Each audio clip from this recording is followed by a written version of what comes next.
देखो कल जो बताया था उसके बाद का इस चैप्टर में आगे की चीज है। अब आता है मोलल अवनमन स्थिरांक। तो 1 किलोग्राम विलायक में किसी आवाजशील वैद्युत अनपघट्य पदार्थ का 1 मोल घोलने पर हिमांक का अवनमन विलायक का मोलल अवनमन स्थिरांक के एफ कहलाता है।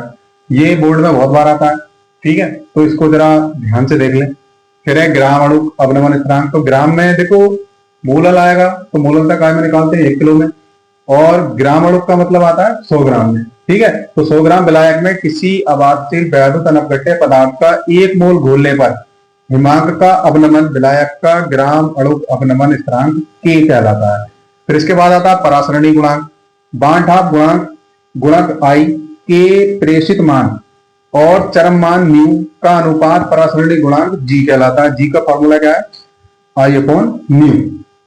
फिर आता है वाष्पशील द्रव्यों के द्विअंगी विलयन और राउल्ट का नियम। तो राउल्ट के 2 नियम है इसी चैप्टर में। ठीक है, एक द्विअंगी विलयनों के लिए और एक सीधा जो है तनु विलयनों के लिए। अब इसमें क्या होता है, स्थिर ताप पर वाष्पशील द्रव्यों के द्विअंगी विलयन के प्रत्येक घटक, क्योंकि किसी भी विलयन के कम से कम कितने घटक होते हैं? 2। तो प्रत्येक घटक का विलयन के ऊपर आंशिक दाब विलयन में उसके मोल प्रभाज के अनुक्रमानुपाती होता है। ठीक है, इसके आगे का अभी करते हैं। अब देखो उसके आगे का ये है, यदि विलयन के 2 वाष्पशील द्रव घटक ए और बी हैं जिनके विलयन में मोल प्रभाज एक्स ए और एक्स बी है, तो राउल्ट का नियम लगाया तो पी ए समानुपाती क्या होगा? एक्स ए। तो यहाँ पे कांस्टेंट क्या आ जाएगा? P A not. फिर पी बी समानुपाती होगा एक्स बी, तो यहाँ पे पी बी बराबर हो जाएगा पी नोट बी और एक्स बी, जहां P not A P not B द्रव घटक ए और बी के क्या है? आंशिक दाब है। अब डाल्टन का नियम लगा देंगे तो कुल दाब विलयन का हमें पता चल जाएगा। तो P बराबर हो जाएगा P A plus P B, दोनों के मान ये और ये हमने यहाँ पे पुट कर दिए, तो ये फॉर्मूला बन गया। इससे न्यूमेरिकल होंगे। अब देखिए हेनरी का नियम। तो हेनरी का नियम क्या होता है? स्थिर ताप पर गैस की द्रव में विलेयता विलयन पर गैस के आंशिक दाब के अनुक्रमानुपाती होती है। तो S अनुक्रमानुपाती क्या होता है? पी के, या S बराबर के एच पी, जहां के एच हेनरी नेतांक है, एस क्या है? गैस की द्रव्य विलेयता, और पी क्या है? गैस का आंशिक दाब। अब इसकी सीमाएं, तो सीमाएं क्या है? नंबर 1, ये नियम तब लागू होता है जब निकाय के अणु साम्य अवस्था में होते हैं, मतलब निकाय ना आगे जाएगा ना पीछे जाएगा।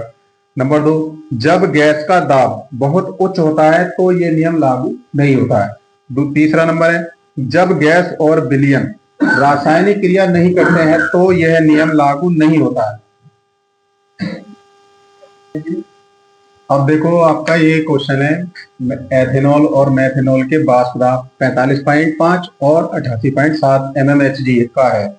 इसी ताप पर 60 ग्राम एथेनॉल और 40 ग्राम मेथेनॉल के मिश्रण करने पर आदर्श विलयन बनता है। विलयन का कुल वाष्प दाब ज्ञात करना है हमें P। ठीक है, सबसे पहले इसमें मान दिया है, मान लो P1 का, तो P1 है, ये होगा P नॉट। T2 नॉट इसमें हो गया 88.7 mm। ठीक है, फिर इसके बाद आपका W1 इसमें है 60 ग्राम, W2 हो गया 40 ग्राम, M1 एथिल अल्कोहल का होता है 46, M2 मेथिल अल्कोहल का होता है 32। अब यहां से हमें जो चाहिए वो N1 बराबर होगा W1 बटे M1, मान लगाएंगे तो 60 बटे 46, तो यहां से आएगा 1.3।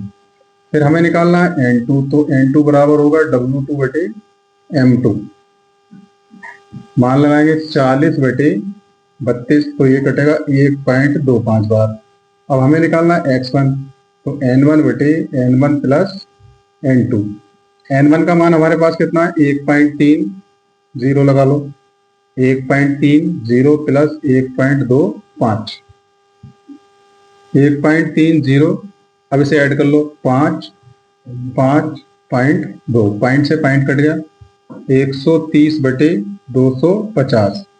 इसको डिवाइड करेंगे तो डिवाइड करके आ गया 0.5। अब X2 निकाल लें तो X2 बराबर होगा N2 बटे N1 प्लस N2। ठीक, अब N2 का मान है 1.25 और आपका इसका मान है 1.30, 1.25, 1.25 बटे ये कितना हो गया, फिर से 2.55, पॉइंट से पॉइंट कट गया, ये कटेगा 0.49। ठीक है, x2 इसे समथिंग 0.5 भी मान सकते हैं, 0.5। अब हमें क्या देखो कैलकुलेट करना है, टोटल पी। तो P बराबर होता है P1 not x1 plus P2 not x2।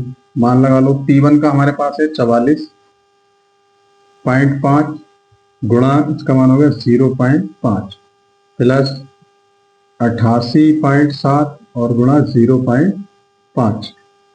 5 का बारह बढ़ ले, 5×5 = 25, हासिल लगे 2, 5 चौक 20 और 2 22, 5 चौक 20 और 2 22, 2 के बाद पॉइंट प्लस यहाँ गुणा करें 5 7 35, हासिल लगे 3, 5 8 40 और 3 45, हासिल लगे 4 और 5 8 40 और 4 44, 2 के बाद पॉइंट।